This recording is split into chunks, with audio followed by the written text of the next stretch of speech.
then today is, from a cultural perspective, time and then space. So first of all time, and then we'll move on to space. So what I'm going to be talking about then, if this was the kind of course where you had to do readings, I would be referring to, there's a very nice book by an Indian scholar who's based in the US now, by the name of Sharma, called In the Meantime, which is really a nice book about contemporary cultural understandings of temporality. And I will also be referring somewhat distantly to sections from Frederick Jameson's book, The Seeds of Time. So the German philosopher Immanuel Kant, about whom you heard many bad things yesterday, but he did do some good things, stipulated that space and time were categories rather than concepts, by which he meant they are the essential coordinates of thought, but in a way unthinkable in themselves. We cannot, but what he also wanted to say is that we cannot think about anything else except by thinking that things must be somehow located in space and time. So the problem here is that we cannot think except by thinking about space and time, but that means in a way it is impossible for us to think about space and time for themselves. Okay? So our thinking about these categories is thus clouded by our preconceptions of what these terms mean. And in that sense, we could say that these categories can and should be historicized. Certainly within the Kantian framework, he doesn't do that. He wants to have a kind of pure, non-historical understanding. Whereas I guess I would want to suggest that we can, in fact, historicize these categories as well.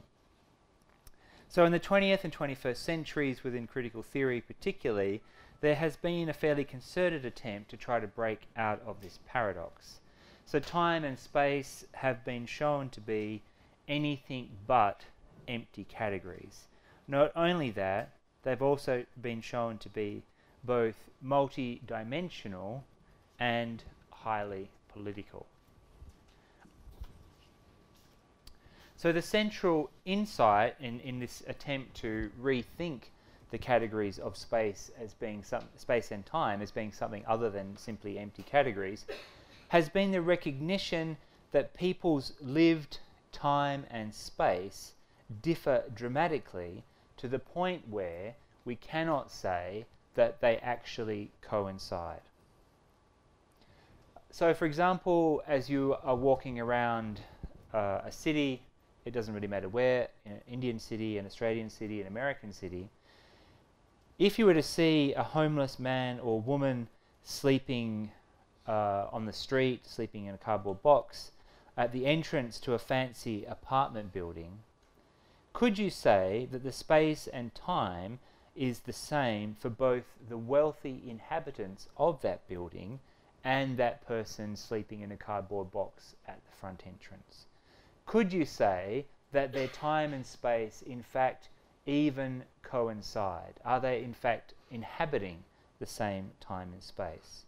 Now, their paths may cross, but their lived time and their lived space does not coincide. So one of the essential critiques of a kind of empty category approach to time and space is that it makes no provision for us to be able to understand the fact that people do not really live in the same time and space all the time. So the wealthy apartment dwellers have sold their time in exchange for wages, so they are not masters of their time, but as a consequence they are able to call a small space their own. Meanwhile, the homeless person has time that nobody wants to buy. But does this make them masters of their time? Perhaps not. And as a consequence, they have no space to call their own. So between these two extremes then, there are a range of subtle differences in the lived time and space of city dwellers. So what I want to do then, and what I'm drawing from these readings, is a sort of a set of questions that will, I think, do two kinds of things. First of all, we want to use our knowledge of everyday life to complicate our understanding of the concept or the category of time, and we want to use the category of time to complicate our understanding of everyday life. So I see this as being, it's not exactly dialectical, but certainly in a kind of dialogue would be the right way to put it.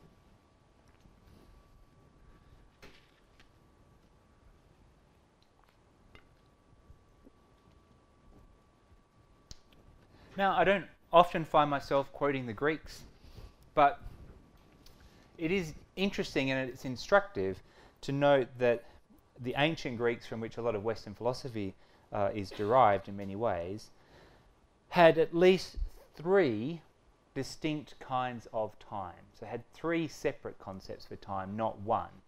Okay, so they had the notion of aeon, which is eternity. So this is time that does not pass. Okay. Then they had chronos, which is the passage of time. Hence, our watches are called chronometers in respect of that. But then they also had kairos, which is the time of opportunity. So three quite different ways of thinking about time. These modes of time can coexist, but they nonetheless are referring to quite distinct practices and ways of thinking about time. So in Michel de Certeau's book, The Practice of Everyday Life, he speculated that we could use these three ways of thinking about time to understand something important about everyday life. He says, or he suggests, that aeon is the time of power, because it appears permanent, or it wants to appear permanent, even when it changes. So for example, prime ministers come and go, but the notion of government remains. So Trump won't be in power forever, Modi won't be in power forever, but whoever replaces them will simply perpetuate the idea of government, perpetuate the idea of the presidency, of the prime ministership, and so on. So aeon is the time of power. Chronos, if you like, is the time of work. We clock on, we clock off, Monday to Friday, month to month, the year unfolds according to its abstract and arbitrary mechanisms over which we have no control. So chronos is time that we do not own. Okay, it's somebody else's measure of time, and it segments our life. Okay, we kind of participate in it, but we don't construct that model of time. And then kairos, every now and then we feel like there is a moment that we can seize and call our own, and we can claim our own piece of eternity, and we call this kairos, the time of opportunity. But the most important thing is it's time that we own. Okay, it's not time, not the time of power, it's not the time of work, it's the time that we own. Now, interestingly, this is how Deleuze defines the idea of love. He says love is a piece of eternity in the present. We grasp a small piece of eternity in the present. In more recent times, we have thought about time in terms of past, present, and future. Now, this may seem obvious, but there is more to it than meets the eye, and not every culture has this concept of past, present, and future. Okay, so for example, indigenous cultures in Northern America and also in Australia do not have any notion of the future, and they don't really have a notion of the past. They have either things that are here or things that are in Australia. They call it the dream time, and so the dream time is, it's not exactly like heaven. It's a kind of, nobody really knows because it's difficult to describe, but they see it as a kind of, in Deleuzian terms, like a vast plane of immanence. So everything that is future and everything that is past exists at the same time in the dream time. Okay, so the Western distinction of time between past, present, and future is actually distinctive to the West. It's a sort of a European way of conceptualizing time. It's certainly not the only way of conceptualizing time. So when you think about this, as other cultures embrace certain Western values, I mean, it's quite profound that one of the things that they are embracing is a model of time and a segmentation of time and a way of thinking about their past, their present, and their future, and how these things really lock together. So those of you that have read Deleuze will know that he has some fairly interesting things to say about the problem of how to think about time in terms of the relationship between past, present, and future. So for example, when is the past really the past? I mean, it's kind of an obvious question, if you like, but try to answer it. It's pretty damn difficult. Is the past something I said a minute ago? Is that already in the past? Or is it still part of the present? So where do you define the moment? Where is your moment that is the present versus the moment that is the past? And when does the future arrive? Is the future what never arrives, as Derrida talks about it, because it's never quite there? And so when you think about those sort of sporting cliches that always tell you to stay in the moment, well, what does that actually mean? Where is your moment? How big can your moment be, right? When you talk about, within certain kinds of romantic discourses of saying, oh, we had a moment, that moment may have lasted less than a second, but in terms of how you experienced it, it lasts a lifetime, right? A moment is infinite. So it's very hard to actually categorize and say, this is the past, this is the present, this is the future. Also, as Deleuze says, where does time that has passed actually go? I mean, where does it disappear to? Like, out the door, out the window? Where does time go? We ask this question all the time, where does time go? But nobody can answer it. If I go to Rome and I look at a monument and somebody tells me that it is 2,000 years old or older, I mean, there are older monuments in India, of course, what does that even mean? What does a 2,000-year-old monument feel like, look like? How do you experience the temporality of this thing, which you just go and touch it, it's just a bit of stone, and it may have been there forever, but can you grasp its foreverness? In a way, you cannot, right? Its eternity is elusive to you. So the temporality is not always something that you can grasp, even if you cognitively know this piece of stone is more than 2,000 years old. In a way, you can't experience that time, okay? So more precisely then, what is historical time? We often speak of things having a history, but what does that mean? Is it simply the passage of time, or is there something more to it than that?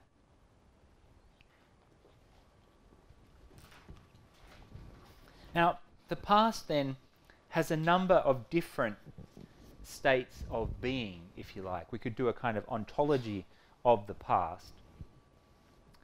Among them would be the past can be remembered, okay? But it can also be forgotten. It can be unknown, neither remembered nor forgotten. It can be unknowable. So when we think about the past, we are thinking about something that is only partly accessible to us. Many aspects of it are completely unknown, that we don't even, in the famous words of, oh God, what's his name now? I'm going to blank on the name, horrible. Who said the things that we know and don't know, and then the things that we don't know that we don't know. The American military guy. God, I can't believe I can't remember it. So there are things that we don't know about the past. We look at the past and we don't even know what the right questions are to ask. So one of the things that's really interesting about reading archaeology, for example, is how much they actually don't know about the past and the wild guesses that they make. If you read, for example, the history of paleontology, the ways by which they sort of slowly figured out what they think dinosaurs look like, it's quite interesting because they really had no idea for a long period of time. They never found, for a long time, they never found an entire dinosaur in one place that they could just kind of, pull out of the rocks and say, oh, this is what a dinosaur looks like. They found bits and pieces all over the place and they tried to put it together like a puzzle. So the past does not yield itself to us like a book. Okay? The past is not always available to us or knowable to us. So one of the other questions that we have to ask about time is, does time require a subject? Or does it produce a subject? If there were no humans asking questions about dinosaurs, would their time still exist? Now, obviously their bones would exist, but would their time exist? Okay? Humans as subjects come to being in time, of course, but by the same token, would that time have any existence if there weren't human subjects around to think about it, to record it, to experience it? Which brings us to the question of the present. When is something present? Or, to put it another way, how long does a present moment last? A second, a minute, an hour? So the global mindfulness industry, for example, is dedicated to this question, and its goal might be summarized as trying to expand the present moment from its smallest fraction to its largest, to elongate the present as much as possible. But it's interesting to note that in other ways of thinking about time, and this is something I mentioned yesterday, the perpetuation of the present is also one of our definitions of hell. You know, things that do not change, that cannot change, can be a definition of hell as well. So when do we experience the present as the present and not simply as something that is constantly becoming the past? Okay? So how do you hold on to the present moment given the fact that you have a definition of it which says it's constantly slipping away, that you can't hold on to it? It's like water through your fingers. So Western culture then has a highly ambivalent relationship to the present. On the one hand, in the West, we value our time so much that we worry about it, and we worry that we are wasting time. So there's a whole discourse around wasting time. Secondly, we worry about losing time, that time may be lost. But we also think about our time, time that is our own, which is kind of a curious idea, really. I mean, how can you own time, or how can time be yours? Not only that, we are surrounded by time savers, and one of the most powerful forms of advertising has always been, you can save time by doing this, that, or the other. And in other words, it's one of the key reasons why we get mobile phones. It's meant to save our time. It'll save you time. It'll make time. But what does it mean to have time or to lose time? Because we're completely inconsistent about it, because we also take an active interest in things that are called pastimes, distractions, things that enable us to kill time. So time is seen to us as kind of as much as something that we value, and at the same time as something that we see as being a burden. There is time that we don't want, time when we're waiting, right? So the mobile phone then solves both problems at once. It saves you time and it kills time. It wastes time. Facebook thrives precisely because we want to waste time. We want to spend time doing something other than whatever we're supposed to be doing. Okay? For those of you that are teachers in the room, you'll know that 95% of your students spend 95% of their class on Facebook, and then they get to the exam and like, what the fuck? I don't understand any of this subject. And you're like, well, I could perhaps explain to you in a very short while why that might be the case. But being in the present isn't simply a matter of time, because we also understand it in terms of consciousness. So to be present is also to be fully conscious, to be in the moment, for time itself to be something that we are conscious of. So in saying this, we culturally recognize that most of the time we are not fully present. And we tend to admire those people who can be, or who seem to be, fully in the moment, fully present, okay? Which is why I think, among other things, sports people become quite famous because we recognize and see them as being able to master time in a way that we cannot. Okay, when you watch great cricketers under enormous pressure, and they seem to be able to absorb that pressure, absorb that time, and not lose concentration, and that's something that we admire. Likewise, people who are capable of churning out, their whole dissertation in 2 weeks, we're enormously impressed at their capacity to simply, stay in the moment. So we invest in techniques and technology to enable this. For example, what is a roller coaster if not a machine for jolting us into the present and paradoxically of making memories? So how many of you have been on a roller coaster? Really? Come on. What are you, a bunch of scaredy cats? Haven't been on roller coasters? Like, what's the scariest one you've been on? Any of you kind of vomited on a roller coaster? No? Lame. Genuinely petrified, never do that again, hate the person who made you go on it. Like, my son takes me on roller coasters all the time, and I'm frequently like, why did you make me do that? I'm going to talk about roller coasters more, so it's not a accidental question. But what's really interesting about roller coasters is that, like at Disneyland and so forth, the whole ride lasts about 90 seconds. Okay, so it's a really short space of time, but it's so exhilarating that it feels, if it's a really scary ride, it feels like it's lasted way longer than that. And it's really quite interesting that sort of massive acceleration and something that is passing by really, really quickly can at the same time then feel like it lasts forever. Paradoxically, when you're on an aeroplane, which really is going way faster than a roller coaster, feels like it's taking forever, particularly if you fly long haul.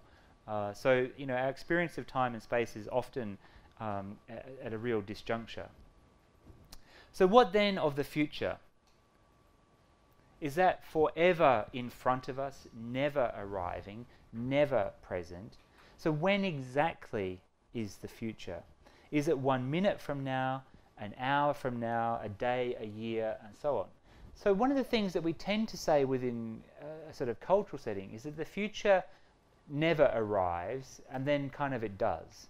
So ask yourself this kind of a question: when exactly did you feel old enough to do whatever? Old enough to fall in love, old enough to have sex, old enough to drive a car, old enough to vote? When was that moment, and how did you define it? Because in a real sense, that was when the future arrived. There was a moment when your future arrived. I am now sufficiently old enough to do this particular kind of thing.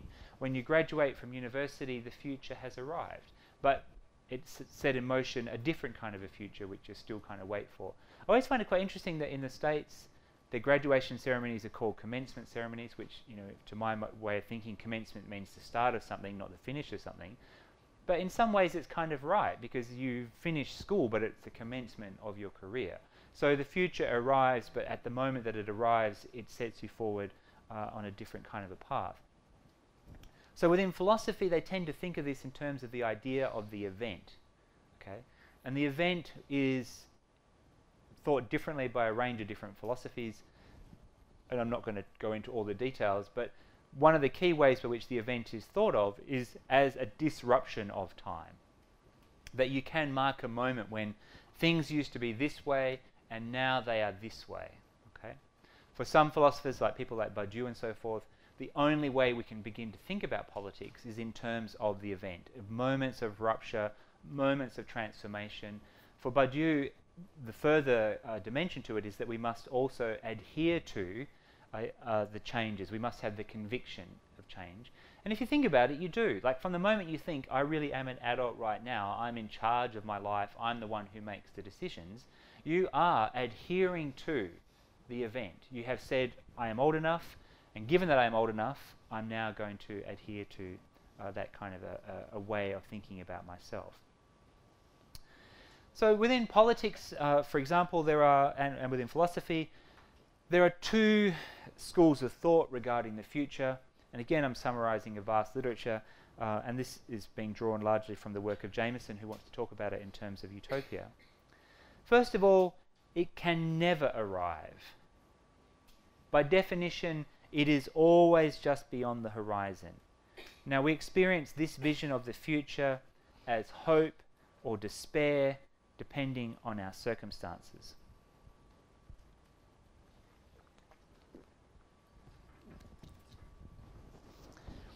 And this idea that the future never arrives, we can think about it in terms of definite and indefinite time. Okay. Now, there's been some really interesting psychological experiments around this distinction between definite and indefinite time. So one of the most famous, I like to read sports psychology, partly because both my children are into elite sports, so I'm kind of interested in it. But there's a very interesting experiment where they got some cyclists, put them on exercise bikes, and told them all to cycle till they could not cycle anymore. Okay, now these guys are super elite athletes, and so they could cycle for ages. They really ramped it up and made them cycle really, really hard. And after a certain while, eventually they all felt that they could quit, had to quit.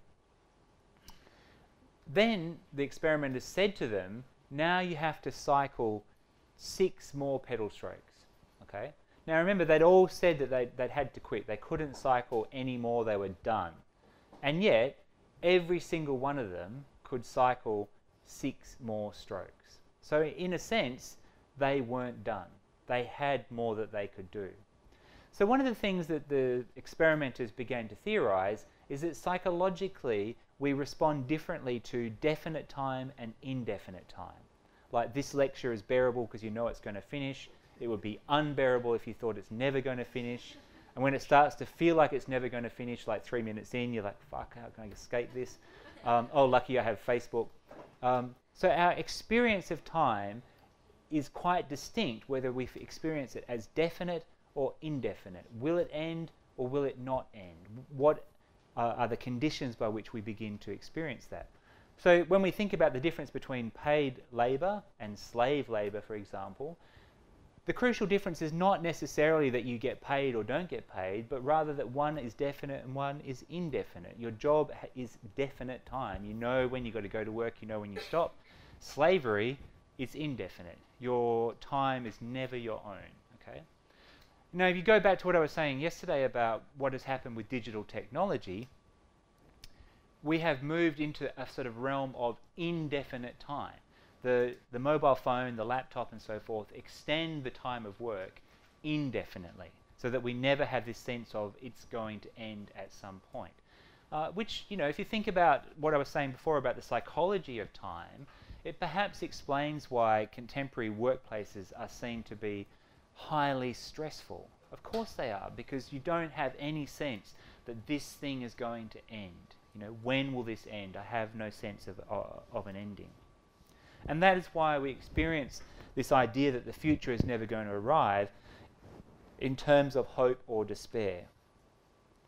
It is either the certainty that things will change, which is obviously hope, or the certainty that things will never change, which is, of course, despair. And you'll remember Obama's slogan was hope that we can believe in, which, of course, is the ultimate kind of version of hell, right? Because it's like saying, you know, stay with the hope. But this version of the future has also been critiqued for really just being a disguised version of the present projected into infinity. Because if we believe things are going to get better, don't we do so by imagining the best our present has to offer and projecting it into the future? So in other words, when we think about something being better than it is, are we imagining something that does not yet exist, or are we taking something that already exists and somehow expanding it, enlarging it, and making that our definition of what the best thing would be? But if we believe things will never change, then by definition we are literally projecting the present into infinity. So, what is the alternative? Well, one way of thinking about it would be to recognize that the future is always already here and is always already exerting an effect on us. So this is Deleuze's way of thinking about the future. Okay, he says the future is always having an effect on us. So the future is not yet arriving; it has already arrived. Okay. So what does he mean by that? Well, take the idea of climate change. Okay, I haven't kept up. Does your Prime Minister believe in climate change? Yeah, he is going on around with some agendas with regard to climate change. Well, you're doing better than us. Australia's Prime Ministers don't seem to believe in climate change. I do not know about the belief, but that's definitely a political agenda. Well, that's near enough. I mean, who cares what they actually believe? If they act politically on it, then that's fine. Trump, of course, doesn't believe in climate change. So climate change as a concept is important to us because, in a way, when we're talking about climate change, we are talking about something that hasn't yet happened. Okay? Climate change is happening, but the reason why we're being told to act is on the basis of something that has not yet happened, but we are saying will inevitably happen if we don't act now, if we don't change what we're doing. In that sense, the future, which has not happened, is already acting on us. We are already modifying what we do right now because of a way of thinking about the future. We have already arrived at a particular kind of feeling about what the future holds for us. So every time we recycle our rubbish, we ride a bike instead of taking a car, we are feeling the impact of this future on our present. We are shaping our present actions in relation to this future that has not yet happened. To give you a more mundane example, when you think about, so say you're in a relationship with somebody and then, you know, for whatever reason you think maybe you might want to cheat on them and have a relationship with somebody else at the same time. If at that point you decide not to do that and you think, oh, that's probably a bad idea, then you are also using the future.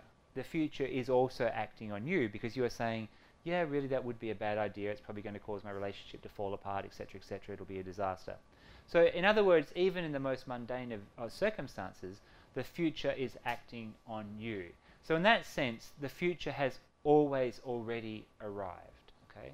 So in that way, you could say that the clear distinction between a sort of Deleuzian position and a Derridian position, for Derrida, the future never arrives.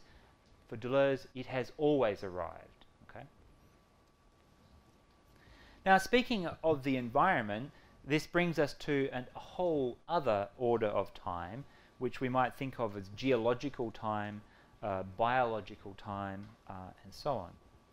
So how do we factor these longue durée conceptions of time into our understandings of ourselves? For example, are we the sum total of our DNA? For example, there's a very nice book by a Canadian anthropologist called Wade Davis called The Wayfinders. And he argues that because all humans on planet Earth share 99.9% of DNA, so there's less than 1% of DNA separating all humans on the planet. So we are, in effect, 99.9% the same. Okay? So if we look at humanity from the perspective of biological time, and which is what is coded into the DNA, we have more in common than we have that is different between us. So if we were to take that view of things, we would have to say, why do we give so much importance to such a small amount of difference? When instead we could say, we are fundamentally the same, therefore we should focus on the things that are the same. Focus on our common ground, our commonality. So how should we think about biological time? Bear in mind too, there's also a very, very small amount of difference between ourselves and, you know, for those of us that are carnivores, most of the things that we eat. Okay. So, you know, if you take that seriously, there's only a few percentage points of DNA separating you from your pork chop. How should you feel about eating your pork chop? Perhaps, you know, you might think twice. Not that I do think twice, I should say. I'm perfectly fine with eating pork. Then there is religious time. All religions, if you like, entail a specific account of time.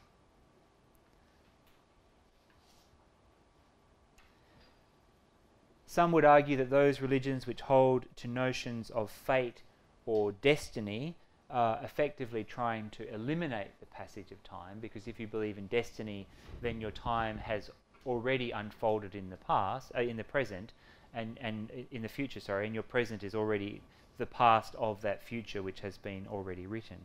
If what is going to happen has in a sense already happened because it is foreordained, then time as we know it doesn't really apply.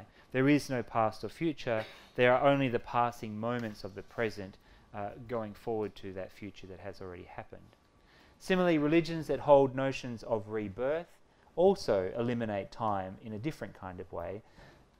If the time of one's life can never be brought to an end, then the present can never pass into the future and thus become the past. So religion structures time in other more mundane ways as well.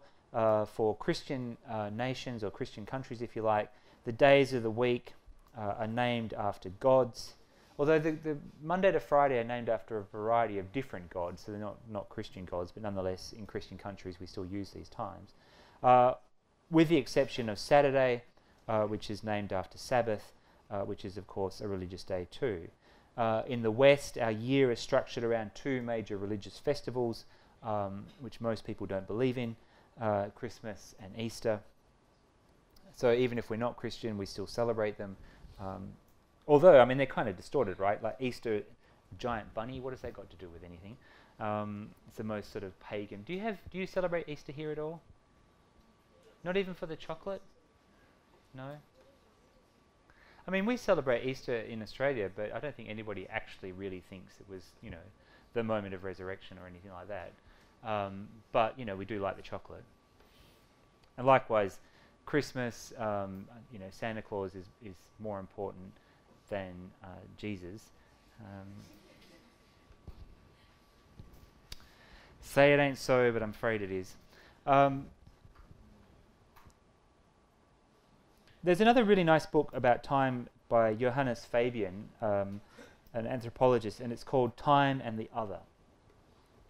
Now he suggests that there are 4 kinds of time, which you can talk about with respect to ethnographic fieldwork. So firstly there is, he says, physical time, time that is not subject to cultural variation. So for example, the weather. But I don't know if I would actually believe him on this. I mean, do you think the weather is not subject to cultural variation? Do you think it's just purely a physical thing? I don't know. I mean, I think if you are used to, for example, a tropical hot climate, and then you go to a European cold climate, you can't tell me that the weather does not feel cultural in some way to you, because everything about your body experiences that time quite differently. He says there's also mundane time, the mundane meaning literally of the world rather than boring. So mundane doesn't mean boring, it means of the world as opposed to being of heaven. This is time that gives an age to the world, so postmodernism, Anthropocene, and so on. Then he says there is typological time, time as a quality rather than a vector. So when we speak of something as being traditional or modern and so on. So when you say that something is traditional, you are saying that it is the perpetuation of a certain period of time from the past into the present. We have always done it this way. I remember when I was working in Britain, we had to do various things that I thought were kind of stupid. And I remember having a conversation with somebody who was in management and saying, why do we keep doing this thing? It's really stupid. And they said, but we've always done it that way. Like, that was the end of the argument. Like, doesn't matter that it's stupid, we've always done it this way. And I'm sure you can think of any number of examples that are traditional that if you thought about them rationally, you think they're kind of stupid. But people would say, but we've always done it this way. So tradition is the perpetuation of the present, or if you like, the past into your present, and in such a way that you can't really make any kind of change with it. And then there is the 4th category of intersubjective time, which he says is time understood as an intrinsic dimension of social life rather than a container for it. Now, these are just some examples of the way by which time and temporality have been thought about in a range of different discourses, from anthropology through to philosophy and so on.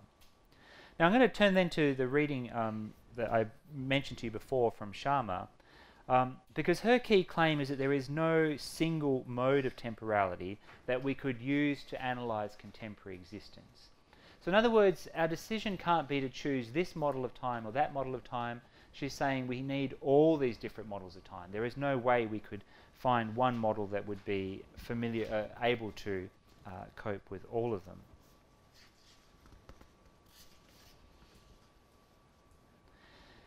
Now, one of the essential ways of thinking about time, and the reason why we think about time so much in the contemporary, is because of the notion of speed. So if we go back to the work of Paul Virilio, who is probably the first person to start talking about speed, we see that speed is movement, distance across time, but the faster things move, it alters the way we think about time. So for example, Virilio claims that technology has triumphed over space and thus transformed how we think about time. So for example, we commute long distances to work, but we do so relatively quickly. We can fly, we can drive, we can take the train. But you know, for me to get to India from Australia took about 17 hours of flying. So at the time it felt like forever. But if I'd had to do that on a sailing ship, it would have been several weeks. So our conceptions of time are relative to the technology that we have. We don't need to go to physical places like libraries anymore because we can access them via the internet. And so again, our sense of time and space is quite distorted. As I was saying yesterday, commerce is 24/7. So again, our way of thinking about time has been transformed. We can view events in real time, i.e. simultaneously from around the world. So as recently as the Vietnam War in the 1970s, when they were filming that, they would film it onto videotape, and then that videotape had to be put in an aeroplane and flown back to America and then shown on television. It's no longer necessary. Now war can be filmed right there, and the images can be instantaneously screened all over the planet. So our sense of time has been changed at the level of the news as well. Social media enables simultaneity on a planet-wide scale. You and your friend can be chatting in various forms of social media in real time, regardless of where they are on the planet. Hitherto, prior to this century, that was inconceivable. Okay, just not possible. And we take it for granted, but if you look at the history of human interaction, it is extraordinary. We plan our holidays as though distance doesn't matter. I think I'll just pop over to Bali for a holiday, as though that's no big undertaking. Our work situation is sped up, defined by multitasking, multi-zones, and so on. Now, the case against this way of thinking is important, and the simple version is that this experience of speed is far from universally shared. Okay, so you go back to my opening example of the person sleeping in a cardboard box out the front of the building of a rich person. Do they experience time and space and speed the same way that we do? Well, clearly not. They're not planning holidays in Bali. They're not taking aeroplanes to go to work. So the speed for them is quite different. I imagine time for them is quite different. So what I'm trying to focus on then is the differential within lived time, how time and space are lived differently. And the question in a sort of theoretical sense is whether or not that means we can actually continue to talk about an empty category of time, or whether or not time must always be seen as being somehow full. So drawing on the work then of the Canadian media theorist Harold Innis, Sharma argues that that temporal is political, and that in that sense it is a vector of power. That in order to talk about, or when we talk about time, we are also talking about politics, we are talking about power. For example, the pace at which we work is inherently political. The 20th and the 21st century have seen an increase in the tempo of work. And control over the tempo of work, as I was saying yesterday, is one of the key political achievements of the 20th century, but one that is steadily being eroded and undermined by the neoliberal policies. And in a way, that was, the sort of the key message that I was making about what digital technology is doing. It's undermining that control over the temporality of work. And so therefore we should see it as being a highly political kind of enterprise. Now, Innes was also interested in the way different media are biased towards either time or space. And we can extend this idea to our everyday lives. So, for example, going to the library is a spaced, biased way of thinking about time. If one had to go there every day, it would affect how we organize our life in a spatial sense. But by using the electronic library, we can say that is a time-biased form of media. If one uses this facility, space is no longer important, and using it does not affect one's spatial needs. But still, one needs to go to certain places to obtain food, to socialize, and so forth. So therefore, our everyday life is a mixture of a time or space bias. It hasn't completely become time biased or space biased. The question, how do our lives change if they move in one direction or the other? So if, and sort of said what I was saying yesterday, as life becomes more time biased, it has very particular kinds of implications for us. If it becomes more space biased, it has different kinds of implications. So our time, as I've been saying with respect to Facebook, is also becoming a commodity. And in a Marxist sense, it has always been a commodity. We sell it to employers, we buy it from retailers. Marx talks about commodities as containing dead time.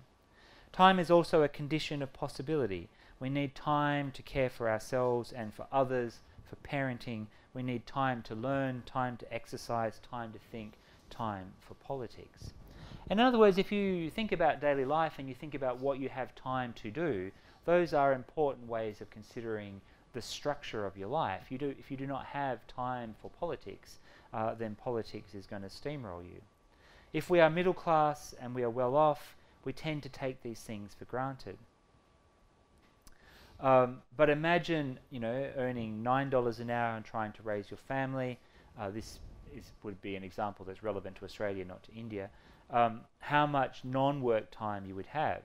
Imagine, though, if you were earning $1 a day and trying to raise a family. Now, in India, I know that happens. In Australia, it's simply impossible. I can't think of anything you could buy for $1 in Australia that would be able to sustain you. It's simply inconceivable. But obviously the amount of money that you have determines the nature of your life. But what I'm trying to do is trying to get to a point whereby you can sort of make a judgment between what is possible and what is not possible, and how that impacts you in terms of time. So various analyses of why, for example, relationships break down often point to time as being a factor. You don't give me enough time, we don't have enough time together, etc., etc. So time is also something that we think about in intimate terms. It's part of our intimate lives. Similarly, research on educational attainment of children always points to the time that parents spend with their kids as a central factor.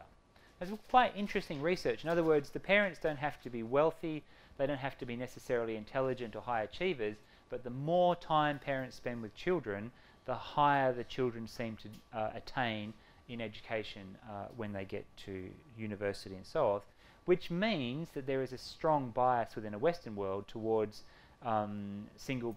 towards married couples with one parent working and the other parent staying home with the kid, like the most kind of cliched nuclear family model you can think of.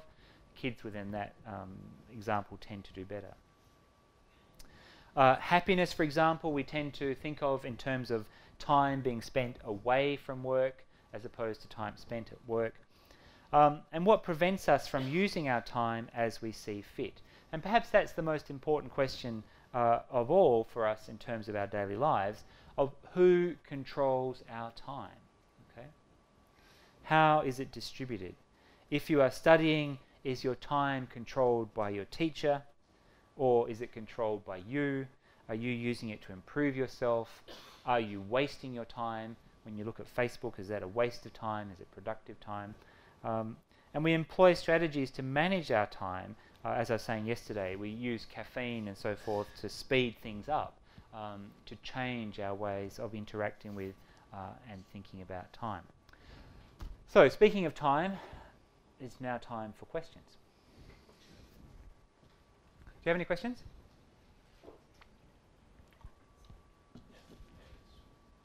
Thanks, Sam.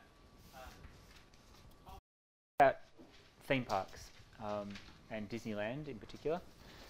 So just out of interest to sort of set the scene here, how many of you have been to one or other Disneylands? Anyone? Only the stupid American? Crazy tourists? So none of you have been to Disneyland? You've seen it on TV, right? You've heard about it. You know these things exist. I was doing some research today, via Google, of course, and there seems to be a Disney India.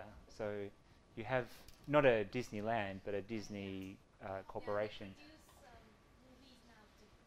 Right, right. So you have been infected with the virus of Disney. Can you imagine there being a theme park in India? I mean, would they build one? I mean, China has one, so I mean, you should have one too, right? Where would they build it, do you think? Yeah, I guess. For all the, well, I mean, which is the richest state? Punjab,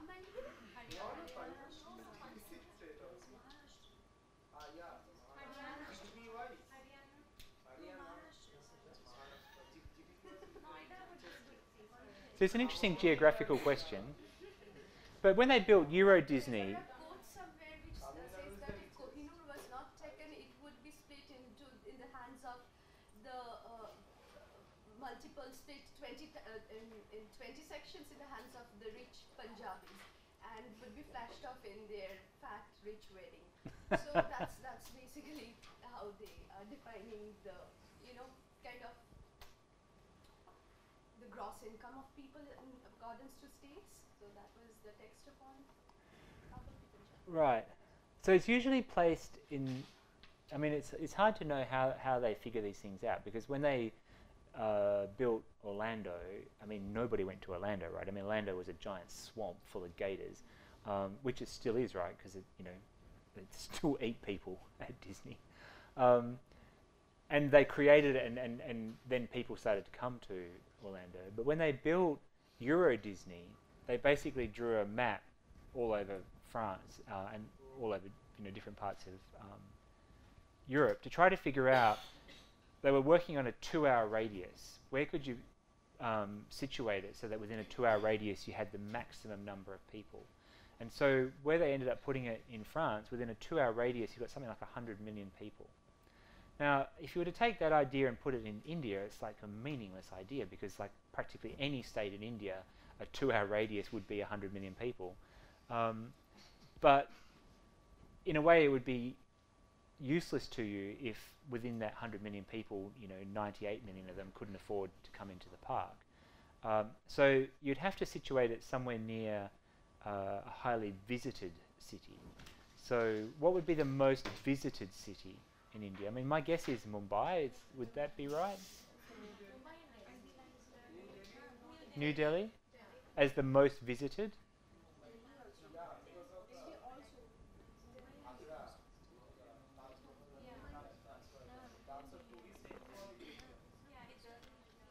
So they put Disneyland next to the Taj Mahal.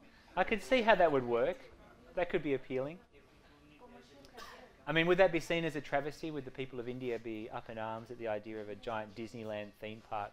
Not only just, I mean, to take it a step further, not only next to the Taj Mahal, but like to buy the Taj Mahal and incorporate it into the park. Could we imagine doing that? I don't know.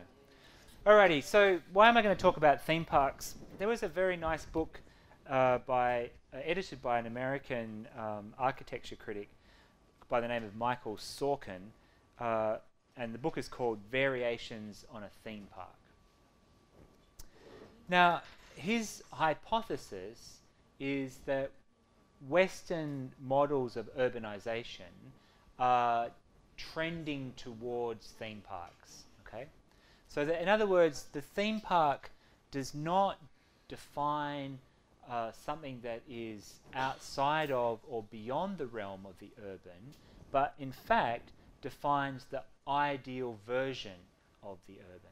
Okay, now this thesis, if you like, has a couple of points of evidence or substantiations behind it, which are quite interesting. First of all, when Disney himself designed the first park, which was built in Anaheim in California in the 1950s, he designed it around his idea of what was the perfect urban design, namely so-called Main Street USA. So, you know, the core of every Disney is this Main Street USA, but that was for him the image of the perfect urban model. Okay, so what Sorkin is suggesting is that this weird sort of shift then from Disney's version or imagination of what was perfect, putting it into the theme park, and that in itself then sows the idea of what looks like the perfect urban model thereafter.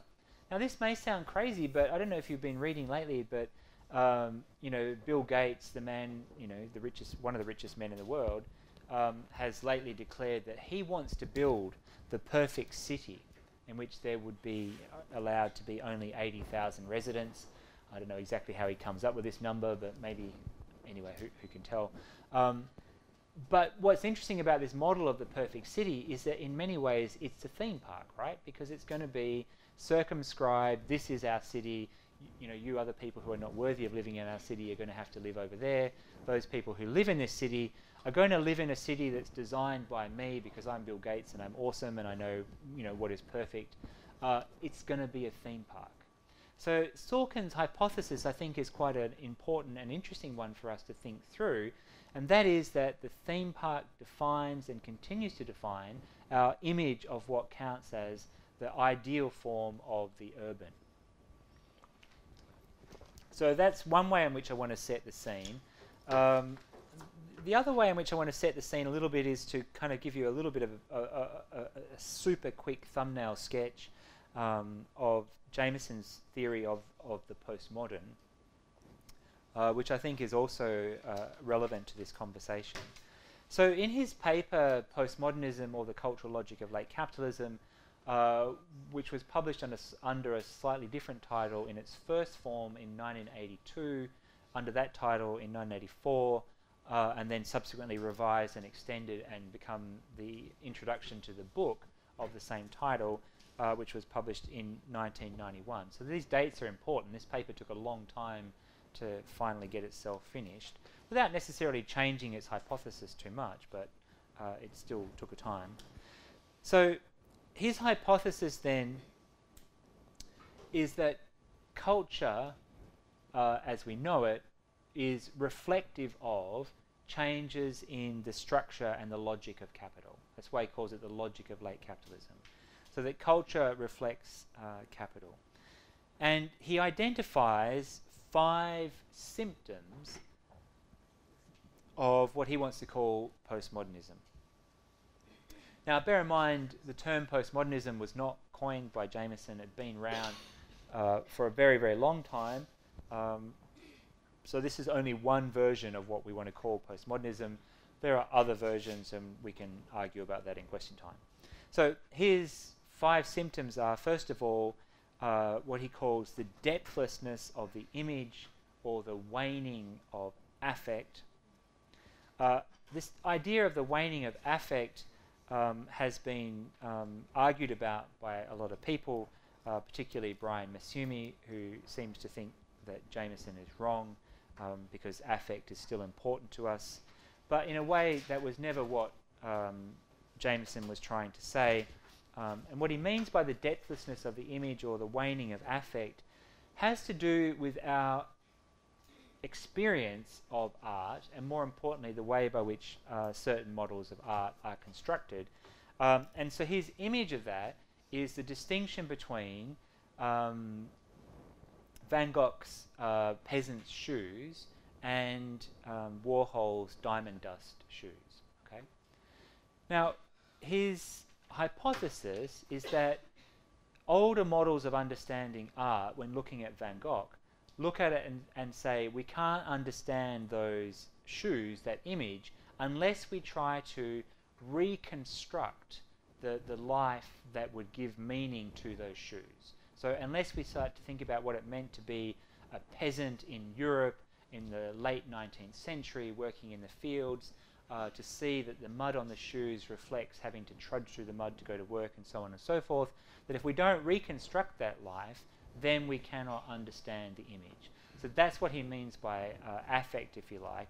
Whereas with Warhol's shoes, it's no longer possible for us to reconstruct the life that might have give meaning to those shoes.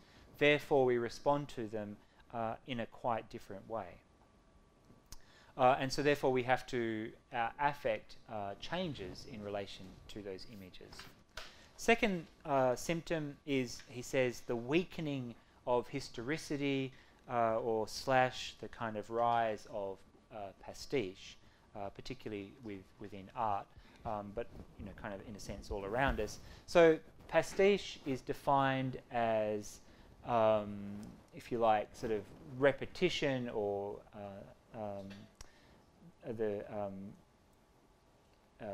repetition is the best word, but without purpose, okay? So as opposed to satire, for example, which would repeat something, but with a satirical intent to change how we think about it. So this is like the remake of a movie, but there is no point in remaking it beyond the idea of simply remaking it. So, if you watch any of the franchise movies, I mean, how many Batmans can there be? And how many origin stories of Batman can there be? Like, for heaven's sake, don't we know the story of Batman? Does it need to be retold? Superman, how many times does it need to be retold? Spider-Man, I can't even bring myself to watch the latest Spider-Man. I'm just like, fuck it, I just don't care anymore. That is pastiche, right? It's repetition without any kind of purpose. There is no satirical intent, there's no historical intent. It's just simply repeating things that we kind of look at and don't take anything from. He has then the idea that there's a new emotional ground tone, he calls it, which he refers to as the hysterical sublime. A lot of people have questioned why he would call it hysterical sublime. I'm not necessarily sure it's a choice of terms that I can defend particularly well. But his reference point to it is the idea of technology, and the fact that technology is a new form of unrepresentable transformation, if you like. So in other words, it's very difficult from a kind of filmic point of view to represent what happens inside a computer, okay? And yet we know that what happens inside computers has an enormous effect on daily life. So for example, I don't know if you've read much about the way by which the stock market works in the contemporary moment, whereby computer algorithms now buy stocks rather than people. Like, the New York Stock Exchange is no longer in New York. It doesn't exist, right? That image of the trading floor of people buying stocks and shares in New York doesn't exist anymore. The New York Stock Exchange is now in New Jersey. And what really matters is the speed at which the trade order can travel down the fiber optic cables.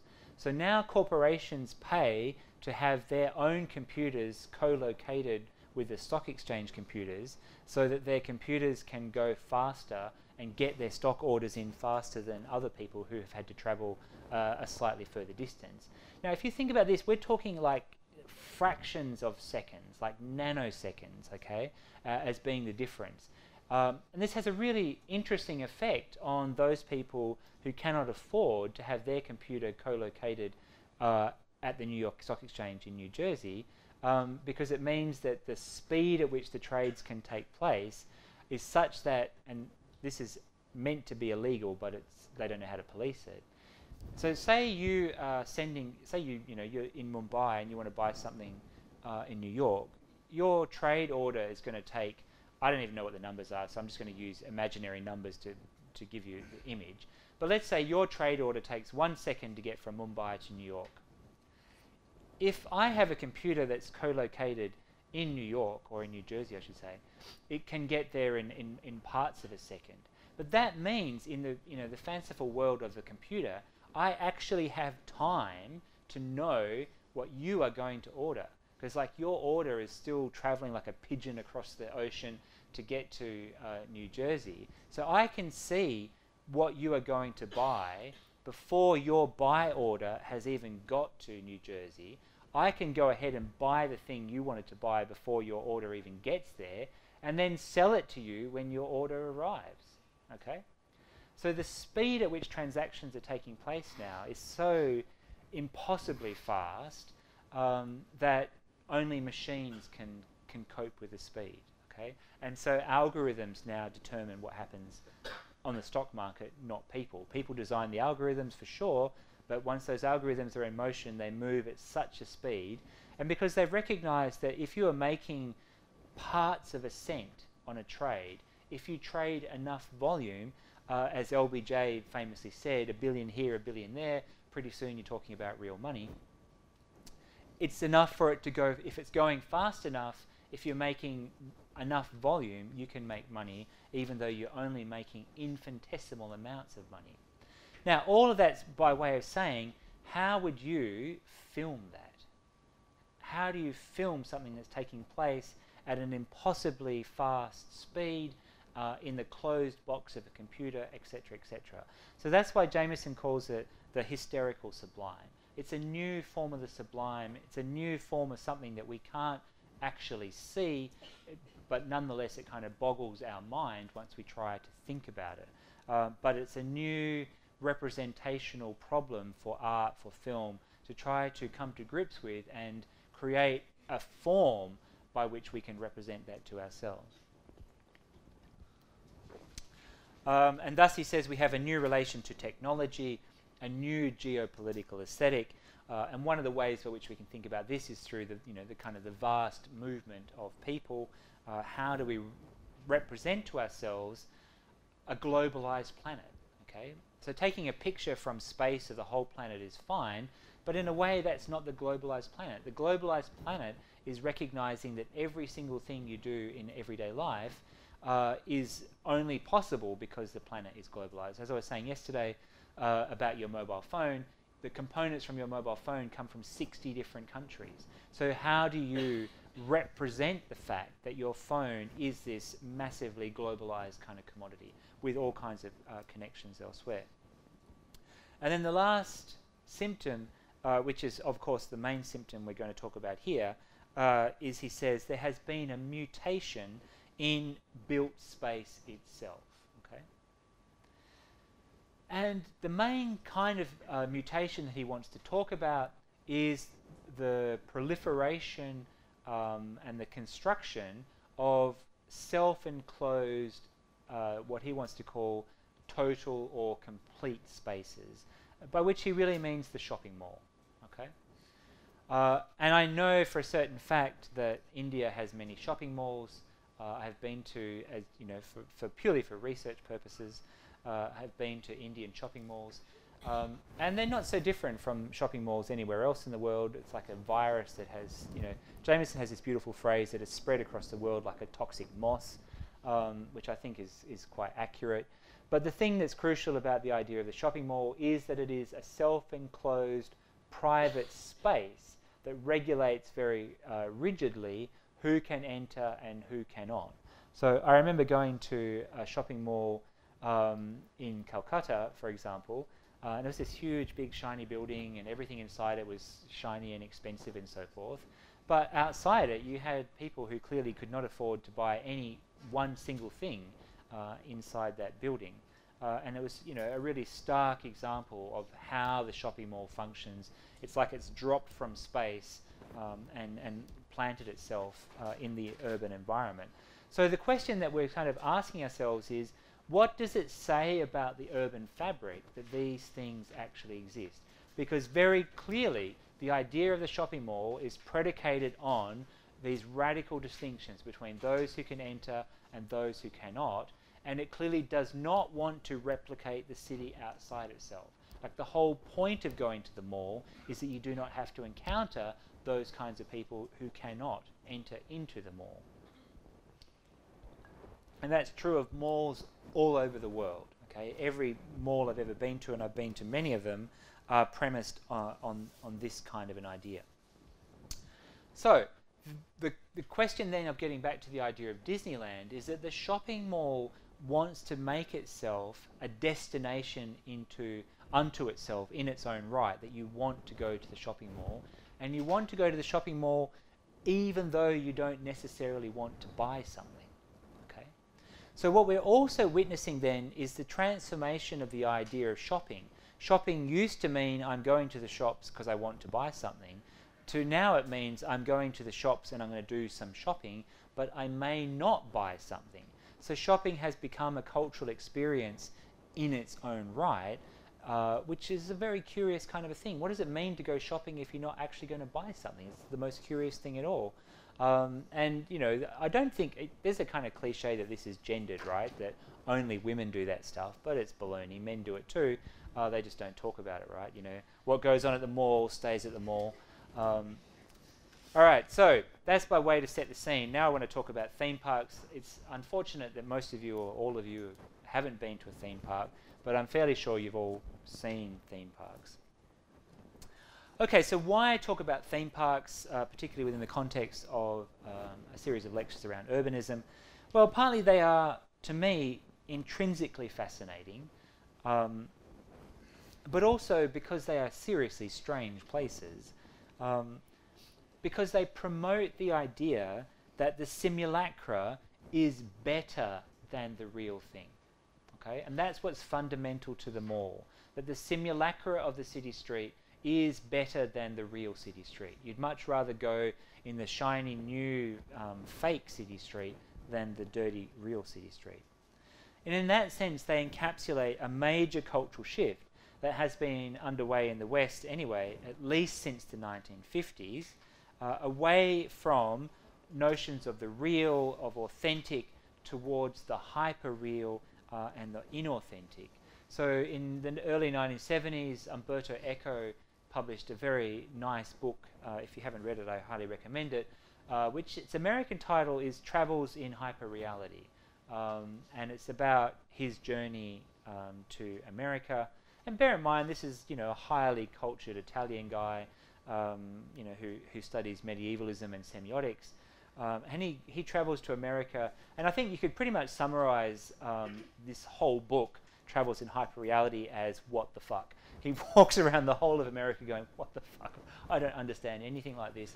But the thing that he doesn't understand is, why do they want to replicate things that are, you can go to the real thing, you can, you know, go see the real Eiffel Tower in Paris, you can go see the real Bridge of Sighs in Venice, or the real Rialto Bridge in Venice. Why replicate these things? Why is Las Vegas, for example, premised upon the faithful reproduction of all these things, that you could go and see the real thing somewhere else? And by contrast, why not have your own thing? Okay, so it's a question about, why is the reproduction seen as desirable? How and under what conditions is the reproduction actually seen as being in some ways more desirable? Like, I don't know if this is true, but I guess in a way what Las Vegas is saying is, why go to Venice when in fact you could come to Las Vegas? Okay. I would also say, just by the way, if you haven't been to Venice, that Venice itself is now a Disneyland. Okay. The Italians, I'm not sure if they would agree or disagree with this, but Venice is a really, really interesting kind of place. Like, it's a museum unto itself. It's a theme park, right? You have to, you know, you take the boat into it. It's like going into, you know, some sort of, you know, magical place. But what's really interesting about Venice is less than 20% of the people who work in Venice now live in Venice. Like, the majority of the properties in Venice are no longer occupied by people who live there. It has all been given over to Airbnb, to hotels, whatever. So, you know, Venice in some ways is a kind of ghost town, right? It's just tourists. There's no people who live there anymore. And so in that sense, it really is becoming like a theme park. But also, it's not allowed to change. Like, Venice is, this is what Venice looks like. There are all kinds of regulations which say you can't change this, you can't change that. So the life of the city has also been sucked out of it, precisely because the reason that people come to see Venice is precisely they want to see Venice as it was, as it always will be, etc., etc., etc. So in a lot of ways it has become its own kind of a theme park. So we have some words here that I want to talk about then, which I want to think about in terms of them being values. Okay, so words like real or hyperreal or authentic or inauthentic should not be taken at first value, because they are not, or they are not only ontological terms. They don't simply state how or what something is. Rather, what they do is code them in a particular kind of way. They are value judgments, okay? So in thinking about theme parks then, we need to ask two kinds of questions. Firstly, a kind of ontological question, namely, what are they? What kind of a thing is a theme park? But also, what is at stake in labeling them as hyperreal or as inauthentic? Now, I want to deal with the second question first, because to me, in some ways, it's more important, because cultural values have history. So in thinking about hyperreality, I want to think about the history of hyperreality and the history of the reasons why we value it the way that we do. So cultural values then emerge at particular places at particular times. To make sense of them then, as Jameson says, we must always historicize. Try to find the historical context in which they emerged and try to understand them in that sense.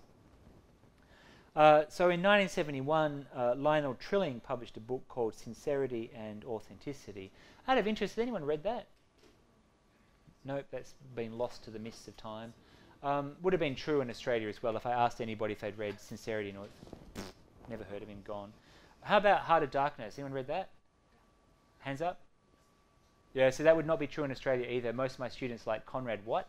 And like when I ask them, well, have you at least seen Apocalypse Now? They're like, what? You know, so gone, mists of time. Just have you seen Apocalypse Now?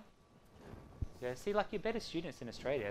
That's why we really want Indian students to come to Australia, because we want to get rid of our own because they're useless and replace them with better Indian students. That's completely not true, by the way, just for the record, making a joke. So Trilling dates the appearance and the emergence of the question or the issue of authenticity as a central and sort of cultural concern for Europe at the start of the 20th century. And his key exhibit for this particular claim is Conrad's novel Heart of Darkness, which from memory came out in 1901. This novel, he argues, turns on the question of what does it mean to be authentic. So the question is, does Kurtz become more or less authentic when he goes native, to use the phrase of the period? Now, the answer to this question will depend, obviously, on how you define authenticity. For Trilling, authenticity is a state of being true to oneself and one's cultural values. This meaning, in a sense, still holds true because we ask ourselves, well, I don't know if you do here, but certainly in Australia and definitely in America, the question of what does it mean to be a true Australian, a true American, these are seen as meaningful political questions. Now, my sense is that what does it mean to be Indian is a meaningful political question in India, even if it's not a question you could actually answer in a form that anybody would agree on. Now, does that make sense? That the question is meaningful, doesn't matter if you can't answer it. Would you agree with that? Yeah? So it's true in Australia as well. The question of what does it mean to be Australian is a meaningful question, but nobody could actually answer it satisfactorily. Like if I had a tutorial and I asked my students, what does it mean to be Australian? What are the key criteria for that? We would never agree on it. But nobody would say the question is nonsense. So that's what I'm trying to get at, that the question remains valid even if we can't answer it. So the understanding of authenticity assumes that there are a set of external reference points that one could somehow tick off to validate one's sense of self as being authentic. So in Australia, for example, we might say you're a true Australian if you drink beer, if you treat women badly, if you drive a Holden and you watch football. Now, I don't think that's necessarily true, but you know, that's what our advertisements would have us believe. So if advertisements are telling this, you know, one of the ways by which you can figure out what is the true Australian, the true Indian or whatever look like is through advertisements. Like that advertisement I was talking about yesterday about the sort of whitening cream says something really fundamental and interesting about what does it mean to be an Indian woman today, and how are these sorts of colour issues coded. And I think there's, you know, a lot of really interesting work to be done around that. The other permutation of this idea of authenticity, he says, is to be found in the work of D.H. Lawrence, who's writing a couple of centuries later than Conrad. For Lawrence, authenticity was a matter of experience. The only authentic experiences were those that derived from instincts. Okay, so the authentic was the pre-modern. That modernity could not give rise to authenticity; only the pre-modern could. And the famous sex scenes in Lady Chatterley's Lover, for example, all involve, you know, the scattering of flowers, running naked through the woods, and so on. In other words, sex itself is only authentic if it can also be seen as a communion with nature. So even sex, which we, you know, tend to see as being, you know, purely or instinctual, if you like, is not treated as being intrinsically authentic. It too must find its way of getting back to the authentic. Raises the question, though, of why might this particular cultural value emerge as significant, as important at this point in the history, in the transition from the 19th to the 20th century. And, you know, essentially this is Trilling's point, that the idea of authenticity doesn't arrive from nowhere, that there must be something happening within culture at that time that explains why this particular value has become so important. And in a way, that's what I've been saying about notions of time, about our ways of regarding attention, of being distracted and so forth. These are cultural value questions that we are asking right now because of the kinds of technological changes that we've been discussing. So going back then to the transition to the 19th to 20th century, what is happening then that would make this question of authenticity so important? Well, obviously there are many factors at work here, but according to the cultural studies pioneers Raymond Williams and Richard Hoggett, the fundamental transition of this moment is from agrarian capitalism to industrial capitalism, okay, the kind of things that Ashish Nandi was talking about, which began in the 1840s, but didn't really peak until the 1950s. In the course of this century, several key things happened which transformed culture in countless numbers of ways. But perhaps the first and most important was that a large number of landless farm labourers moved to the city to become factory workers. Same thing is happening in India. I would suggest that the transition is not yet complete in the way that it's more or less complete within Europe, because there's no one left in the country to move to the city. But certainly you have a huge rural population in India. As your factories and so forth increase in scale, there will be that shift of migration. This is what we're seeing in China right now, right? The Chinese cities on the coastal areas are exploding because so many people are moving from the inland to the coast where the factories are. These workers become wage earners. Previously they had existed on in-kind payment. They didn't receive a salary. They had the feudal model of working for the master, but you have your own piece of land where you generate your own food and so forth. The city dwellers then relied on purchased goods. They didn't make their own butter or bread or cloth as their rural ancestors did. They now had to buy them. Cities grew rapidly, and people were separated from their families, forced to live among strangers.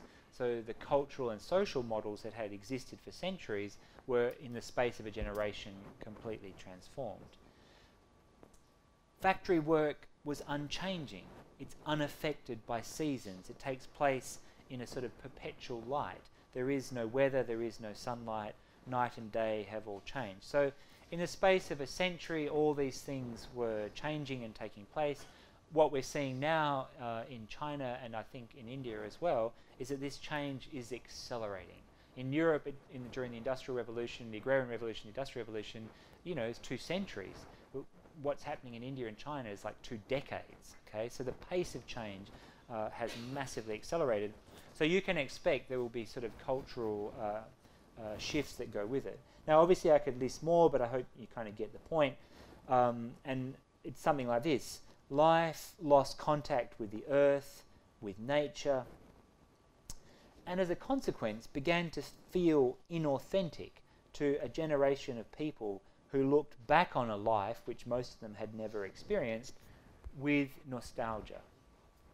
So the surrogate form of authenticity of this type for Conrad and Lawrence then was travel, particularly if it was to distant points that were as yet undeveloped. And both Conrad and Lawrence travelled extensively. Lawrence, for example, lived in Australia for some time. He went to Mexico, and Conrad travelled all through Southeast Asia as well. And this is one of the ways by which you can begin to understand, of course, what was happening with colonialism. You know, travel for people leaving the colonial powers in Europe was also, in a weird kind of way, a travel towards the authentic, to escape the inauthenticity of modernity towards the authenticity of something past. And this is sort of implicit in Said's book around Orientalism, that the fascination of Orientalism was also a fascination with something that seemed in its own way more authentic than what was being able to be experienced within Europe at that time. However problematic they experienced it as, it was seen as being more authentic. So travel remains for us, though, a source of authenticity, particularly if you go to countries that have so-called traditional cultures. And you only have to go outside of India to look at how India is marketed. So India is not marketed as come to India and, you know, it's cosmopolitan cities. It's come to India and get in touch with something that's spiritual, that's authentic. There is a real India that you're going to come and see, and it exists in temples and the Taj Mahal and all these various things. It's also to be located in its food, etc., etc. So Indian marketing is very, very much bound up with notions of authenticity. Maybe not ones that you recognize, but ones that are coded very much for the international market to come and see India in a particular way. In other words, India is a kind of Disneyland too, in the way that it markets itself to people from outside of India. So the pattern here is that the inauthentic is what we have, and the authentic is what we have lost. So the model of travel is your country is inauthentic because it's, you know, it's America and you've got all these things that are fake, or it's Australia and you know, you've only been around for 200 years, so what do you know about tradition? Go somewhere that has real tradition. Get in touch with something authentic. So today, authenticity is seen as something, though, that can be reproduced. And this is the most extraordinary idea, that authenticity can be reproduced. And this is something you see in cooking shows, right? Like, I love when I'm watching a cooking show and they say, you can make an authentic curry. And I'm like, well, what would an authentic curry actually look like? Does anybody even know what that would look like? And authentic Chinese food. But most of, you know, from outside of India or China, what we recognize as authentic Indian food or authentic Chinese food is unrecognizable to people from India or China. Like, Chinese food doesn't even exist in China. You can't buy Chinese food in China. They don't make that shit. They only make it for crazy foreigners outside of China. You go to China and you want to say, you know, can I have this? And they're like, you know, you want a fried rice? They'd be insulted, right? You know, fried rice is what peasants might eat on a good day, but they certainly wouldn't serve it to you in a restaurant. And so, you know, our models of what are authentic are thoroughly distorted. Authentic pasta, I remember going to Italy and being completely shocked at how terrible their pasta was. Our pasta is so much better. Our pasta is more authentic in Australia. And likewise, you know, curries and so forth. Now, theme parks take this logic a step further and offer you authentic reproductions of places. But is such a thing even possible? Now, this is kind of an, you know, it's definitely an ontological question, and I want to stick with this for a moment. So the authentic is privileged at the point that one whole way of life was giving way to another, and it seems to resurface as an idea as each new epoch comes to a close. Okay, so authenticity, in cultural terms for us on cooking shows and so forth, is very, very much a symptom of the sense that globalization means that the authentic is disappearing. Now that everybody's traveling everywhere, these ideas that the authentic can still be found is something that we are becoming concerned by. And like as people who travel and you come to India and you see there's a McDonald's, you're like, oh my God, that's it. Indian food is finished now. You're all going to start eating Big Macs or something. And so we worry that the authentic is disappearing for us. Now the point I'm making here is that what's crucial isn't whether something is authentic or not, but why and in what way does that judgment matter? Why are we so concerned about whether something is authentic or not authentic? And how did that concern enter into our culture and get given so much attention? Now this is the question that you should be asking every time you start to think about a particular kind of a cultural value. How and why did it come to matter in the way that it did? What set of historical conditions precipitated our concern for this particular kind of an issue? Now, if authenticity matters, it matters because it yields a particular, we might say, still to determined form of gratification. Now, we might call this gratification pleasure, but we perhaps should not be so hasty to name it, but nonetheless, pleasure is a kind of dominant explanation for almost all forms of cultural behaviour. And I want to raise some questions now about this sort of theoretical value of the idea of pleasure and whether or not it does actually have any kind of explanatory power. I remember I went to Disneyland in Tokyo, and there were these guys. There was two guys walking around. They were like maybe in their 30s. They didn't have children with them. They didn't have female partners with them. And both of them were wearing goofy ears. And I remember looking at them thinking, that's kind of odd. I mean, I'm not forming a judgment of them thinking that it was bad, odd. It seemed like odd behavior. Certainly, it's inconceivable that somebody would do that not in Disneyland. And, you'd definitely be odd walking around the streets of Tokyo with your goofy ears on. Even in Tokyo, that would look odd. I don't know how people would feel about that walking around the streets of Calcutta, for example. Would that be deemed odd behavior to be wearing goofy ears, or just people wouldn't notice it? I mean, one of the great things about really big cities is that there's nothing you can do that would make you the weirdest person on the street. Because there's always somebody coming along doing something way weirder than anything you've come up with. And that's why we love cities. But the point I wanted to make is, could we understand their behavior in terms of pleasure? I mean, did it give them pleasure to walk around Disneyland in Tokyo wearing goofy ears? And it's a really kind of strange kind of a thing to ask. Is pleasure the right word to describe the satisfaction, the gratification? Here you see I'm struggling to find the right word in order to understand their behavior.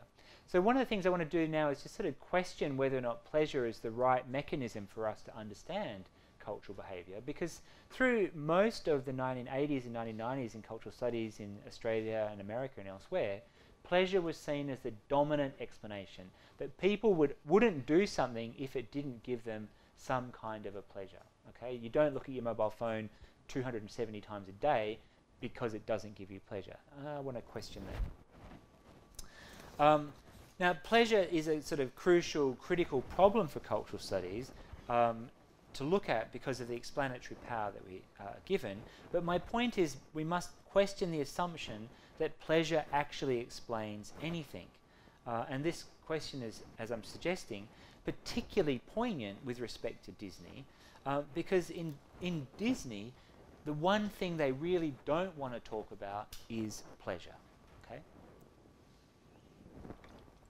Because Disney is a thoroughly desexualized universe. Okay? Nobody gets their rocks off in a Disney movie. Okay?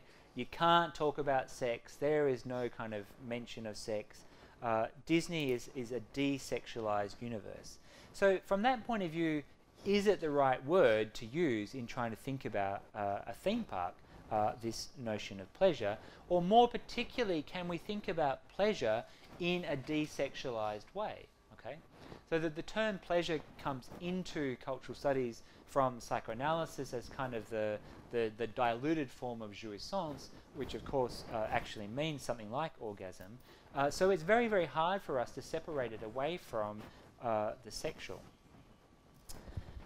So within Disney then, according to Susan Willis, if you haven't read Susan Willis's work, she's actually married to Frederick Jameson, just by the by, but nonetheless her work, The Primer of Everyday Life, is really one of the most amazingly good cultural studies books that I have ever read. I think it's gone out of print, but you should be able to... I have an Indian PhD student, and no matter what book I want her to find for me, she can find on some illegal Indian site where you can find anything. So I'm quietly confident you'll be able to find it. It is really a superb book. I highly recommend it. But as I said, it's out of print, but I'm sure you'll find it.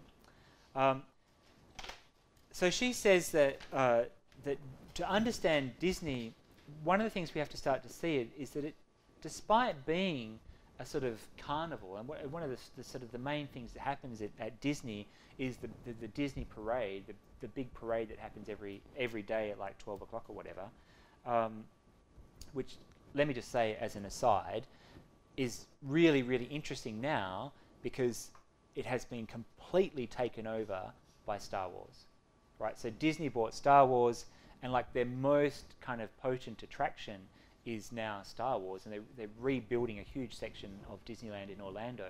So there's going to be a giant Star Wars park that you can go and experience. This kind of cognitive dissonance, right? Darth Vader, Mickey Mouse in the same place. You know, kids are fucked up enough without having to deal with that sort of thing.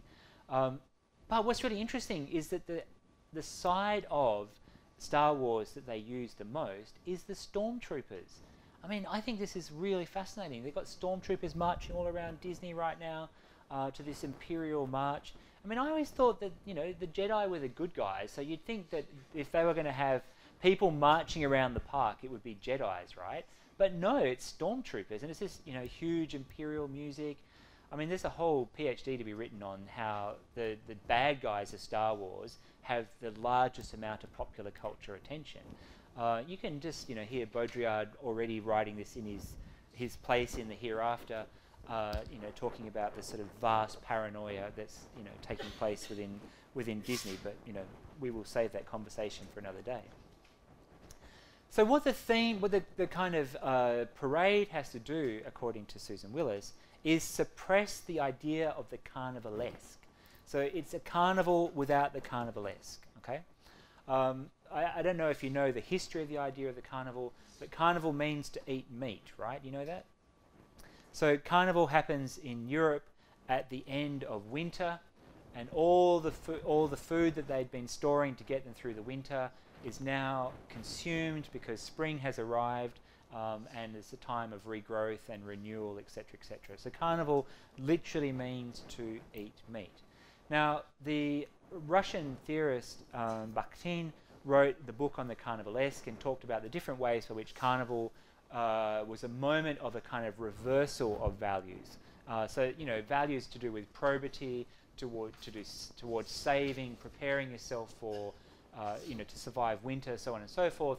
All of those values are overturned in this moment. So that, Susan Willis says, is precisely what Disney cannot allow to erupt in the park. There can be no overturning of the values. In fact, so it's a carnival without the carnivalesque, and that means that there is no sense of the sex. Now, this is paradoxical, though, because Disney nonetheless actively promotes the idea of the grotesque. So one of the other aspects of the carnival that Bakhtin talks about is the grotesque, right? So Disney is interested in the grotesque, but not the carnivalesque. Which is weird because kids are frequently freaked out by the grotesque. I know that my daughter, when she was like 2, really couldn't stand any kind of a person dressed up in a weird costume. I remember we took her to see Santa, and we were walking across through the mall with my daughter at 2, and until that moment I'd never thought she had a future as a runner, but she got kind of close to Santa and she's like, gone. Like, little 2-year-old Usain Bolt just takes off out of the thing. And when you think about it, it's kind of, she was a sensible girl, right? We're leading towards some weird old man and telling her to sit on his lap and tell him her dreams, and she was like, fuck that, I'm out of here. And kids are like terrified by most of the things that you see in Disneyland are absolutely terrifying. Imperial stormtroopers marching around, Mickey Mouse is like 10 feet tall. What kid wouldn't be freaked out by a giant mouse? And so there's this weird sort of cognitive dissonance when you go into these theme parks, that all these things that are actually creepy and strange are presented to you as being desirable and attractive and nice, and you've paid thousands of dollars to see this, so you'd better enjoy it. And you're walking around the park and there's all kinds of kids sitting in the gutter crying, Mommy, I really hate it. It's too scary, I don't want to do this. And kids go on the rides and they're completely freaked out. So there's this very, very weird things that happen at Disneyland, which I find, super interesting. So she says that our way of thinking about then notions of pleasure could be seen as a kind of screen for a utopian longing. The Carnivalesque is a kind of social rupture, but by contrast, Disney projects an image of the perfect world. Okay, a world that is cleansed of everything that is distasteful. So Disney always markets itself as the happiest place on earth. And I remember going to the one in Tokyo, and I don't know, we formed the opinion that the people who work there must be taking happy pills because nobody could be that happy sober. They're seriously happy. Like every time you get off the ride, they're like, happy, happy, happy, clapping your hands. And you're like, what are these? These people are tripping, right? But you're not allowed to be unhappy. If you work for Disney, you're not allowed to be unhappy, right? You're not allowed to come and say, I had a seriously bad day, fuck you, fuck you, fuck you, fuck you. You can't do that if you work at Disney. You are happy, all the time happy. So what I'm suggesting then is that, part of the appeal of Disney is the sort of massive control of affect, okay? Like the employees, but everything about the place. There is no sadness, there is only happiness, which, we should actually find kind of creepy and weird. So the utopian pleasure is not merely sensual or cognitive, it is also political, because the cleansed world is one in which a range of the normal elements of daily life have been completely purged. So one of the things I'm kind of laying out there for you, as we were talking at the start, is for you to imagine what a Disney would look like in India. Because the first question you should ask yourself is, what would be the things that would be excluded from your image of the ideal, perfect Indian city? And I can tell you the most obvious answer to this question is 99.9% of the people. The biggest attraction of a Disney in India would be have almost no Indians in it. Okay, now that's a really, really important political point. That when you start to think about what does Disney look like, Disney is purged of the people. Only the select get to come in. Only the select work there. Only the select can afford to come there. So our image of that as perfection is a really, really important kind of political point for us to think about. So in other words, the pleasure of Disney is far from an innocent pleasure. It's far from an apolitical pleasure. In fact, it's the absolute opposite. It is also paradoxical in as much as it is a highly capitalistic commercial enterprise, but projects a powerful image of not being that, of being the absolute opposite. It's all about medieval castles that are pre-capitalism. It's all about reciprocity, community, sharing and caring. You look at all the narratives that go to form the foundation of Disney, and they're all stories about people caring for each other and so forth. But there is one element of the true carnival in Disney, as much as it projects an image of plenitude, of springtime feasting. Not only that, the people used to go to Disney are what give it its atmosphere. So the other thing you have to think about Disney is Disney minus the crowds is like literally the most desolate thing you can imagine. I remember I went to Universal Studios, which is kind of a Disney-like theme park anyway, in Singapore, and we got there really early because we didn't, wanted to sort of beat the crowds, and there was no one there, because maybe like Singaporeans don't believe in getting up early or something, I don't know. But we got there at like 9 o'clock in the morning, and there was basically no one there. And to go on a roller coaster, remember I told you we were talking about roller coasters, so to go on a roller coaster and there's nobody on a roller coaster and you're like the only person screaming is weird, right? You feel like a bit embarrassed about screaming, so I'm not going to scream now, keep it to myself. And you realise that that sort of collective scream is actually part of what makes the roller coaster work as an experience. Now, if you think about that, what that means is that the crowd is fundamental to the experience. So we pay money to be part of that crowd, but in doing so, we are paying money in order to make that thing work. We are part of the assemblage of the theme park. Without us there, it's not as interesting or as fun as it is. So it's the same kind of thing as we've talked about with respect to Facebook. We pay money to make that thing work. And it's very, very interesting formation there.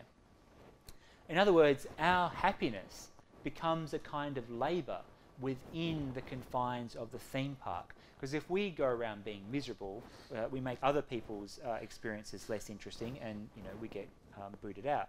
So in other words, we also consume the crowd. Okay, just as much as we produce it, help to populate it, we consume it. Okay. Now, ultimately, we might go so far as to say the crowds are the truth of the park, and everything else is fake, but the crowd is real. Now, it's not the only truth, of course, but it is perhaps the only one that we can readily see. Perhaps the least visible truth in Disney is the fact that the people who work there, who actually, labour there, kind of invisible to us. They are paid to be there. They're not customers like us, enjoying the space. But their labour is a carefully controlled form of affective labour. As I was saying, they have to be really, really happy. So the park is this highly controlled space. One might say it's even a disciplined space in which the messaging, the ways by which you encounter people is carefully controlled and scripted. Okay, so everybody who works at Disney has to work according to a script. Orlando particularly is its own incorporated community, so therefore it has legislative control over what happens within its boundaries, and nobody has ever died in Disney. Okay, which is not actually true. Lots of people have died at Disney, but because if you die at Disney, there's no hospital at Disney, they chuck you in an ambulance and race you as quickly out of the park as they can, and you die elsewhere, so you don't die in Disney. So they really want to control the media, but people have been killed.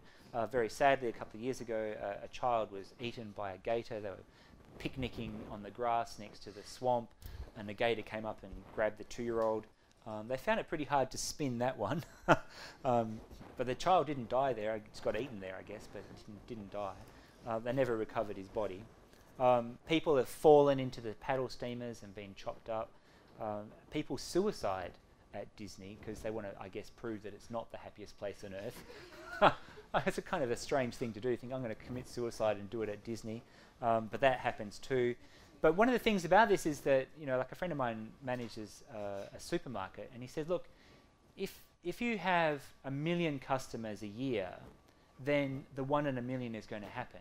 Well, Orlando Disney has 1 million customers a week. So any kind of 1 in a million thing you can think of has probably happened. And that's what's really interesting to try to think about. Orlando is the most visited place on Earth. Okay, there is no other place that even comes close in terms of the sheer number of people coming to visit. Over 1 million a week at the peak times. Phenomenal. And like Orlando, there's like nothing there. There's just like hotels and theme parks. Hotels, and there's, as was said about Oakland famously, there is no there there. There is no there to Orlando except the theme parks. Now, work at Disney is typical of a model of labour that is becoming the norm now, but has been like this at Disney for a long time. It's highly controlled, it's de-skilled, it's focused on affect and performance, it's flexible, and it's impermanent. And this idea of affective labour is central to Hart and Negri's book on the idea of the multitude, but it is one of the things that has been absolutely fundamental to the rise of the IT industry in India, and there's a whole school of training for people working in call centres that is affective labour. Okay, if you want to be effective in a call centre, then the first thing you have to master is affect. Okay, you're not allowed, or you can't have a bad day if you're working in a call centre.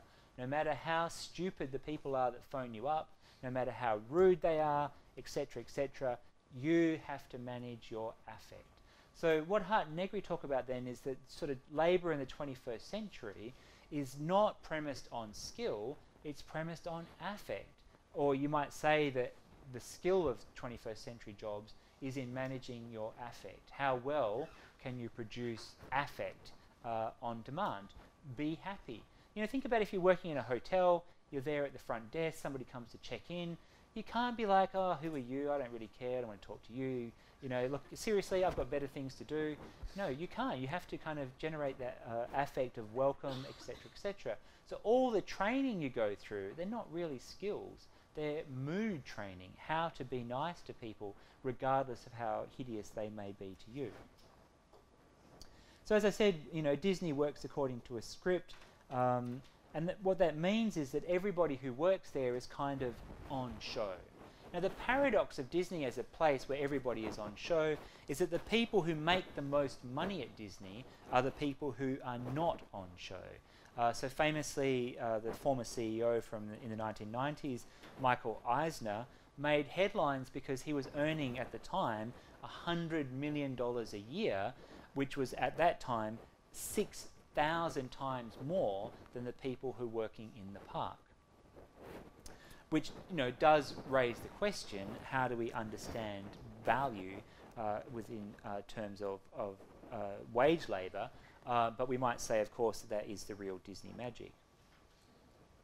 Now, the park is also a shopping mall, so you can see here what I'm saying about the way by which the mall and the theme park are inextricably linked. When you go to Disneyland, the rides are free, but all the food and the merchandise and so forth is not, and it's all at what I would call airport prices.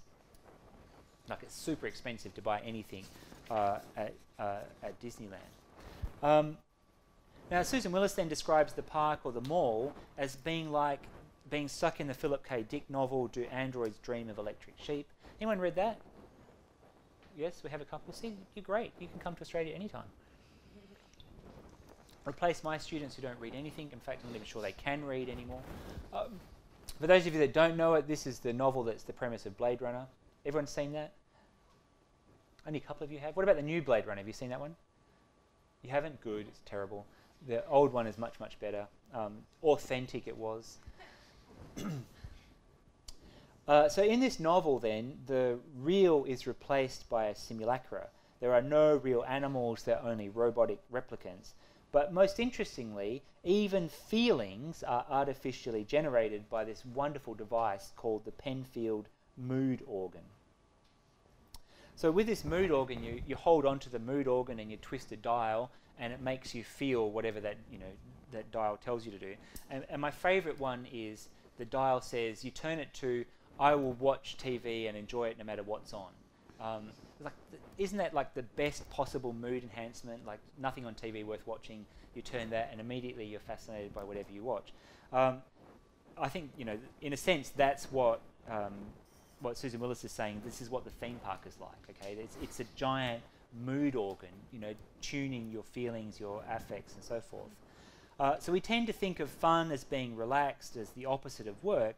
But at Disney, it occurs according to routines, according to timetables. You have fun on demand, right? You stand in the other thing that's true about Disney is you spend most of your time standing around. Like, you get to the queue and it says 90 minutes. Who on earth waits 90 minutes for a 90-second ride? Constantly baffled by people who do that. I walk past again, nope, won't be doing that. I don't understand it, but I suppose in the age of cell phones, people don't care. They're 90 minutes on Facebook or something. At the park, then, your memories become commodities, okay? Every ride you go on has a kind of money shot thing, so as you go through it, it captures a moment of your face screaming, and for the low, low price of like $20, you can buy that image and record yourself forevermore.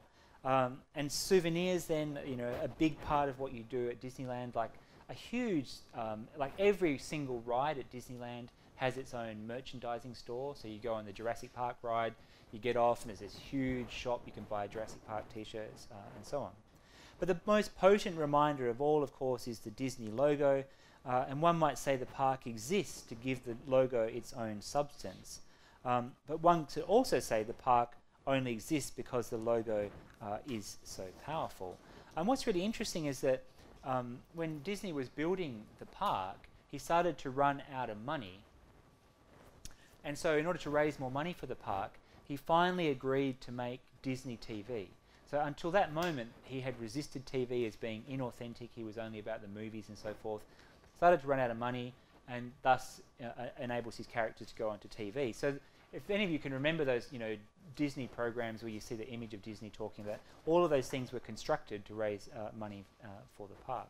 And thus, the theme parks and television are also then inextricably linked. So the last thing I want to talk about with respect to the idea of the theme park is the fact that they are populated by fictional characters. That when you think about, you go to see, you know, Sleeping Beauty's castle, how can you go to see the real Sleeping Beauty's castle when Sleeping Beauty is not real? Okay? And yet that's what we tell our kids. Oh, look, we're going to go and see Sleeping Beauty's castle. And the kids are like, oh, isn't that awesome? The perpetuation of this kind of unreality is really quite extreme.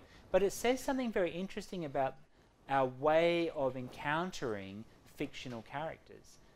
They inhabit our world. I mean, what I was saying yesterday about the idea of the schizophrenic really comes to the fore when you start thinking about Disney, because, you know, fictional characters, we have a relationship with fictional characters. People line up for hours to have their picture taken with a Disney princess. And I was looking at just to, you know, conclude then, the Disney princesses, there is no Indian Disney princess, which I feel is a genuine failing. So I don't understand why that hasn't happened. But I don't know if you know this, but the Disney princess franchise is worth something like $5 billion a year in merchandising. There are girls all over the world buying all kinds of Disney merch, and the princess merch is amazing. And when you go to the parks, they have these Disney princesses wandering around everywhere, and there's hundreds of girls queuing up to have their picture taken with whichever Disney princess, you know, is their most important. My daughter was a huge Mulan fan, so we had to wait for ages while she got a picture taken with Mulan. And I didn't know how to say to her, like, you know, she's not real, right? But you're not allowed to say that, so I didn't. But I was, you know, pretty curious about it. Anyway, enough about theme parks. Happy to take some questions. So thank you.